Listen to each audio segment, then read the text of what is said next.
नेपालमा अहिले लाइसेन्स छपाईको गति निकै तीव्र रूपमा चलिरहेको छ है।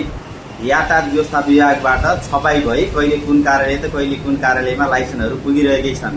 यसै क्रममा यातायात व्यवस्था कार्यालय मलङ्गवा सर्लाहीमा पनि 2080 पुसको 1 गतेदेखि 2082 साल पुसको 20 गतेसम्म तपाईले नयाँ लाइसेन्स बनाउनु भयो अथवा थप गर्नुभयो अथवा चाहिँ मलङ्गवाबाट तपाईले नवीकरण गर्नुभएको छ भने तपाईको लाइसेन्स कार्यालयमा पुगिसकेको छ। यति मात्रै कहाँ हो र, यही 83 साल वैशाखको 3 गतेदेखि जेठको 12 गतेसम्म नयाँ थप अथवा तपाईले नवीकरण गर्नुभएको थियो भने पनि लाइसेन्स कार्यालयमा पुगिसक्यो।